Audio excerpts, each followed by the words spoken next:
Welcome to the Boomer Briefing Podcast, where we help you solve a critical business issue in 20 minutes or less. I'm your host, Jon Hubbard, shareholder and consultant here at Boomer Consulting. And with me today is Marc Staut. Marc, thank you for being on this episode of the podcast. Thanks for having me back again, Jon. Absolutely, Marc. Now, Marc, you recently wrote an article titled Technology Budgeting, a New Hierarchy for Innovation and Reducing Technical Debt. There's a lot to unpack there just in that title. Right? Yes. But it's a very interesting title. And, I've had the pleasure of hearing you speak on this. So I have a little bit more insight into kind of some of those phrases, some of those words, but I think our audience is going to be really, really interested in it.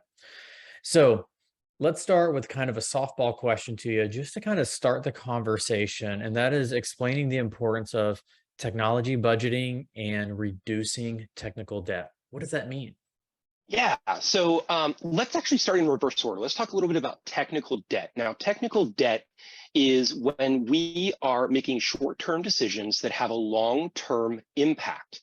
So it may be something like we're going to delay buying new laptops. We've been on a 3-year cycle, and we decide that, well, our laptops are fine, or we need cash this year. We don't want to buy them. So we're going to wait a year before we start to purchase those. And the longer term factor is that, okay, well, are you going to buy 2/3 of those computers next year? No, you almost certainly are not. So you're going to buy them a third, just like you had planned to, but you're going to have skipped that year. It actually takes 3 years to get back on a cycle where you're back to every 3 years. Now, I'm not saying you need to be buying laptops every 3 years at this point, but it's a really good way to understand that skipping 1 year actually has impacts over 3 years to get a firm back on that same track. Now, over that time, you can see where the computers may be a bit slower. There may be more repairs that need to be done. Staff are less efficient. All of those things are factors in that technical debt. Now, the concept of technical debt actually comes from software development, but it applies across all aspects of a firm. It's not just technology. It's whenever we make a short-term decision. So if we buy a new system or a new package and we say, well, we're going to roll it out before busy season, but it's not quite ready to go. It's only at 80% and we're going to roll it out anyways. That may be the right thing to do. Technical debt isn't always a bad thing, but we do have to make time and effort to pay that back off. So think of putting things on your credit card. It may make a lot of sense to, give yourself a little bit of float there, maybe a low interest rate, things that you want to do, but you still have to pay that down before you can work on new things. So it's just trying to keep track of all the different things that are happening with that technical debt. What shortcuts did we take? And what shortcuts do we need to make sure we go back and put in long-term fixes and solutions for to really get us to the level that we thought that we should be at or that we need to be at for the most efficiency we can gather. I find this really helpful, Marc, because as a non kind of IT person myself, I'm not always plugged into the long-term impact of some of the short-term decisions, because short-term decisions can be really valid in their specific context, but then you move forward 6 months and you look back and think, wow, there's a long tail of impact that we're going to have to manage now as it relates to this. And some of that is energized not by lack of excitement. It's actually because an increase in excitement around the idea of a new technology or a new tool that we think is going to solve problems. And it may, again, in the short term, but really the long term. So speak on technology budgeting as it relates to technology debt. Yeah. So it's just one of the areas that we have to make sure that we're accounting for. The reality is we can't wait till everything is perfect to roll something out. And sometimes we do make those short-term decisions and they are the correct ones, but we have to be able to factor that in. That goes into the amount of time that we have available. If you've got a project team that's rolling out, say, a new time and billing system, they're all together, they're all happy, they're all working really hard. And then, everybody celebrates when we get to that 80% and we roll it out and it goes live. But do we still have that team to get us to the final 20%? No, in most cases we don't. We have to try to reconvene and take that ball further across the goal line there. So we have to plan for that, and that's what it's really about: is understanding the planning that goes into it as much as anything else. And that really does tie into the way that we budget for technology. I have been a big proponent for a long time that your technology budget should be more than just 1 year. You really need to be thinking about it in at least 3 years out. Now, that's going to blow the mind of some people who are, maybe not doing detailed budgets for their technology yet, and they're just trying to get to a 1-year technology budget. But going out 3 years gives you so much insight, because that's where you start to see where our software support will run out. That's where you'll see those big purchases that we don't always have every single year, but can be really disruptive. So for example, let's say that we bought a new server and we expect that the usable life of that server is going to be about 3 years. And then all of a sudden it goes end of life. And we say, uh-oh, we know that within 2 or 3 years, we're going to have to replace this server with a newer model, because we got the low end model, or we didn't get the extended warranty, or there's a whole bunch of reasons that could go into it that all make sense.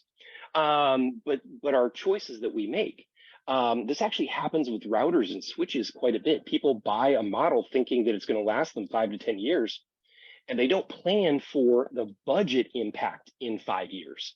So they're not really managing their money in a long-term, more consistent way.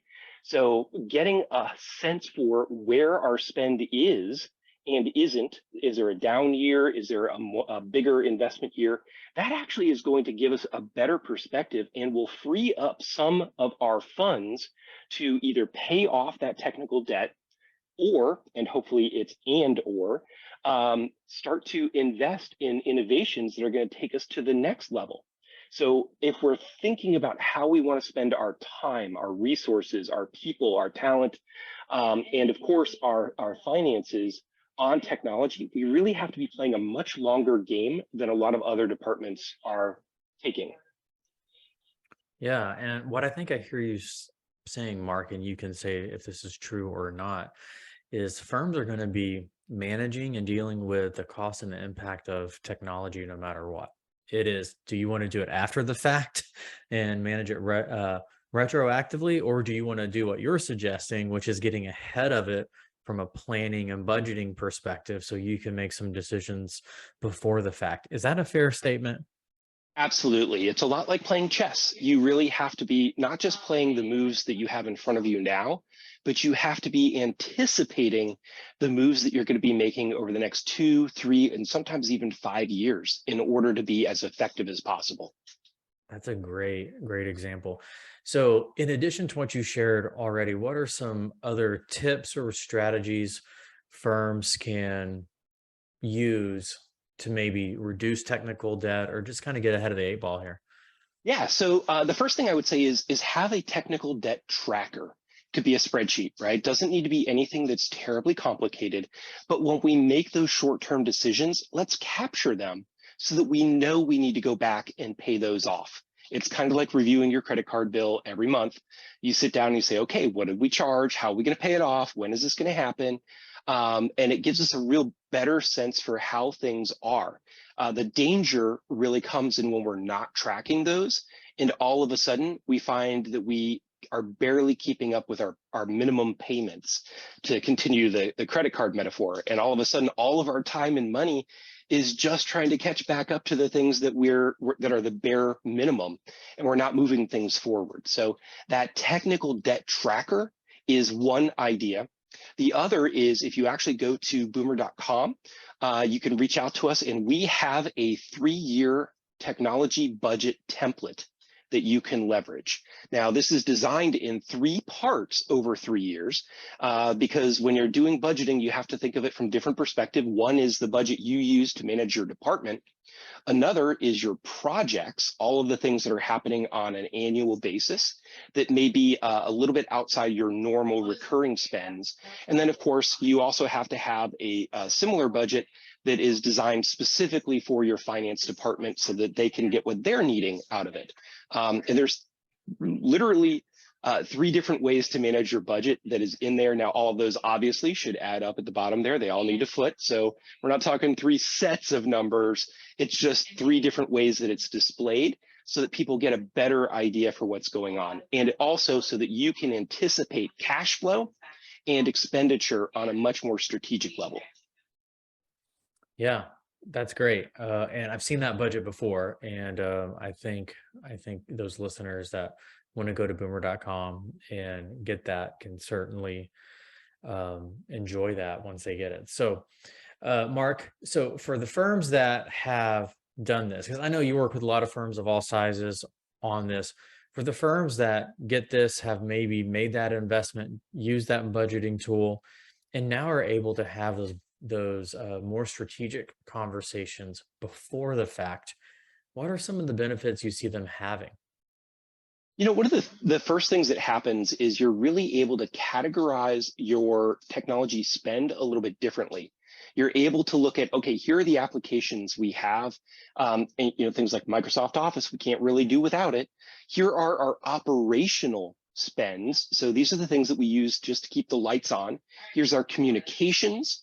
Here's our security. And then we're able to talk about where we're investing in innovation to move things forward. So it gives you a better insight of how to not just manage technology as a cost center, but how to really manage it as something that is going to be a competitive advantage for you and your firm. That's good. I really love the idea of moving technology from a cost center to more of a competitive advantage in the marketplace, and an advantage not just with new business, but with your current staff, with your current clients, attracting the best talent as well, which I know is a whole nother episode we could talk about also, but it's still really relevant to this. So as we start to round out our conversation here, Marc, if you had to leave our audience with kind of one thing to do after they listen to this podcast, or feel free to go up to 3 things, what would you recommend they do? So the first thing I really think that you need to do is understand technical debt and where you have it. What are some of those shortcuts that were made, while understanding that those weren't necessarily bad decisions, but we do need to pay that down. So start thinking about a debt payoff plan. How are we going to get ourselves back on track so that we can have those innovative conversations and move technology forward in the firm? The second one is really think about your technology budgeting, not just as something that finance asks for on an annual basis. It should be a tool for mapping out your technology strategy. It should fit right in with your technology strategic plan, which you should have, and it should inform the firm's strategic plan as well. So it's an opportunity for conversation in managing the strategy in all aspects of the firm. That's great. And I'm glad I gave you some multiple options there in terms of what you could share for next steps. Because would have been hard to pick one. Yes, it would. That was extremely relevant. All right. Well, Marc, thanks again for being on this episode of the podcast. For our listeners, we release new episodes every Tuesday morning. We like to rotate the topics between leadership, talent, technology, process, and growth. And while that is a lot of variety there, one common theme is each of these topics are vital to your firm's success. So please go ahead and subscribe, and thanks for listening. Thanks, Marc. Thanks for having me on again.